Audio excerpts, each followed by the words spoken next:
O falso não é um erro, é um ofício. Não chame de máscara. Máscara se coloca e se tira. O falso é uma construção contínua, uma arquitetura de silêncios, sorrisos e pequenas traições que se sustentam por manutenção diária. Ele não se revela em um ato, revela-se em padrões.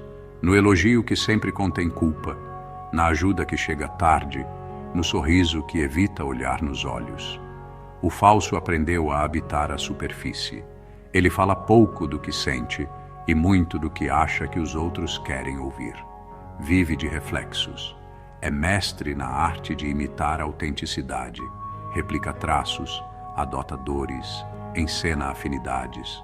Quem cruza com ele muitas vezes sente um conforto imediato. Ele me entende. Esse conforto é a armadilha. O falso entende porque não tem interior, tem catálogo.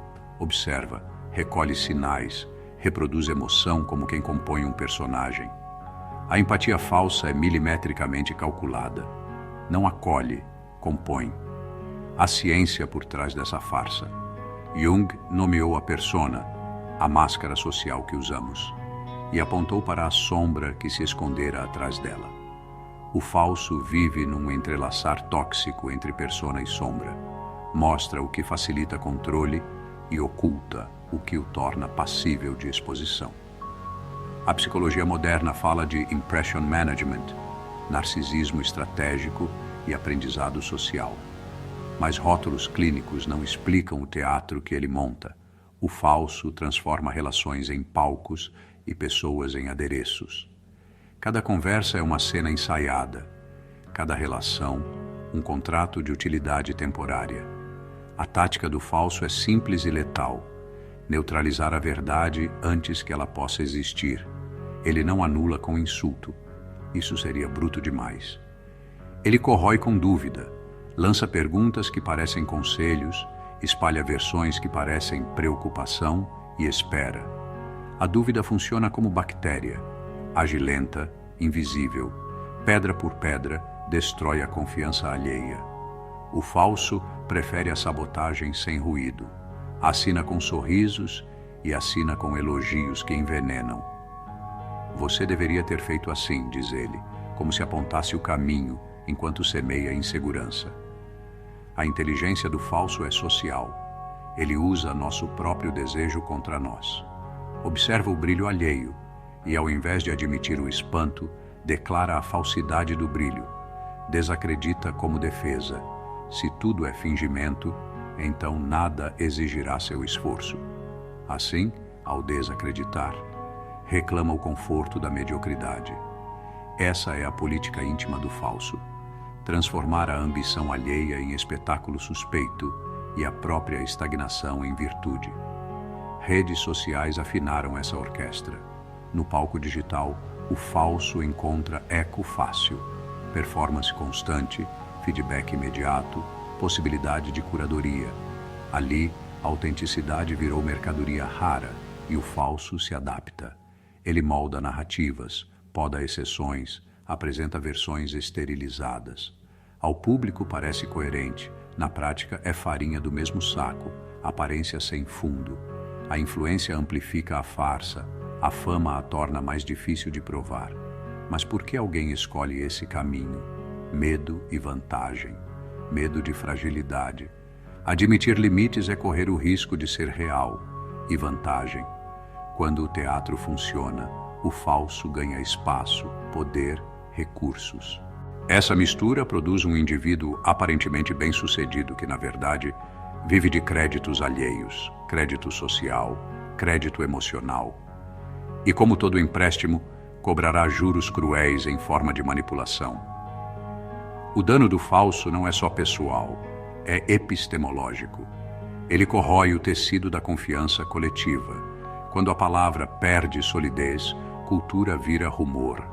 Instituições viram conjuntos de aparências. O falso, em escala, é o vírus que transforma discurso público em espetáculo sem lastro. Não é coincidência que sociedades que premiam imagem acima de substância gerem legiões de falsos em funções de influência. Como reconhecê-lo? O falso dá pistas imbecilmente simples, se você olhar com precisão. Ele evita compromisso duradouro. Projetos que exigem consistência o incomodam.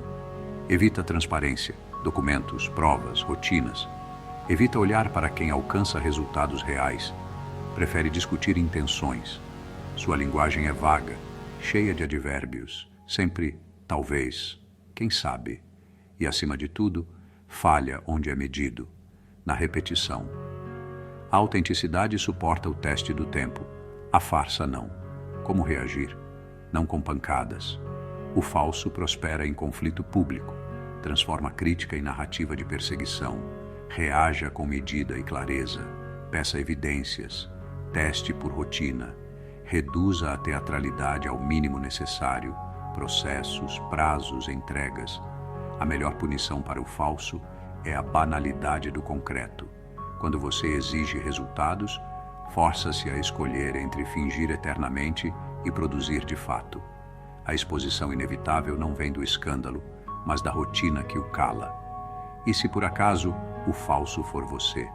Eis a provocação que a maioria evita.